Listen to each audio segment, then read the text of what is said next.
मराठी भाषेचा झालेला विजय निमित्त दापोली तालुक्यातील शिवसेना, मनसे, राष्ट्रवादी काँग्रेस, शरद पवार पक्षासह मराठी भाषेवर नितांत प्रेम करणारे सर्व मराठीजन एकत्र जमले आणि त्यांनी संघटितपणे छत्रपती शिवाजी महाराज स्मारक तसेच भारतरत्न डॉक्टर बाबासाहेब आंबेडकर यांच्या पुतळ्याच्या ठिकाणी जाऊन महामानवांना पुष्पहार अर्पण केले।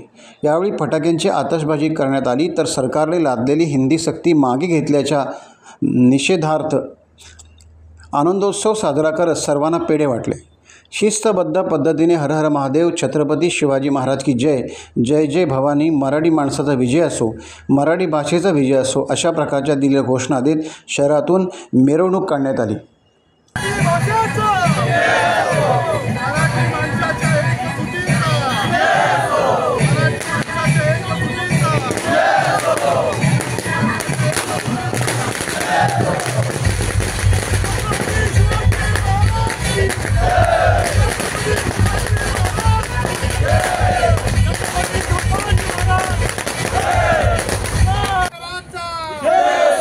छत्रपती शिवाजी महाराजांचा, छत्रपती शिवाजी महाराजांचा, डॉक्टर बाबासाहेब आंबेडकरांचा, मराठी माणसाचा, मराठी अस्मितेचा, मराठी माणसाचा, मराठी अस्मितेचा, मराठी भाषेचा आवाज कुणाचा,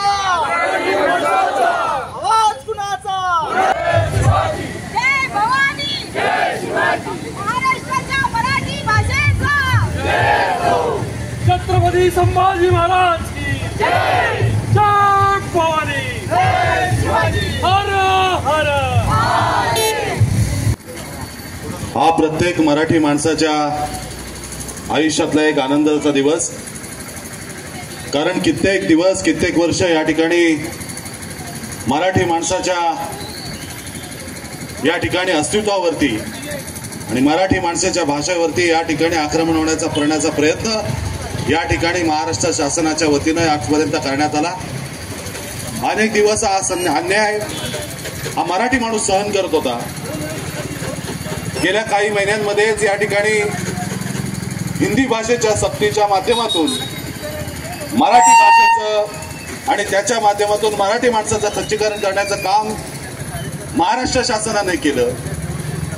आत्ताच आपण पाहिलं काल परवा की जे हिंदू हृदय सम्राट शिवसेना प्रमुख बाळासाहेब ठाकरेंचे आम्ही विचार घेऊन चालणारे नेते, असे गद्दार नेते काल जय गुजरात बोलायला लागलेत। याच्यावरून यांचं महाराष्ट्राचं आणि याच्यावरून बाळासाहेबांच्या विचारांवरती यांचं किती प्रेम आहे आणि बाळासाहेबांच्या विचारांचे किती पाईक आहेत हे कालच्या त्यांच्या घोषणेवरून काल सगळ्या महाराष्ट्राने आज पाहिलं। टाइम्स डिजिटलला लाईक करा, शेअर करा, सबस्क्राईब करा आणि बेल आयकॉन दाबायला विसरू नका।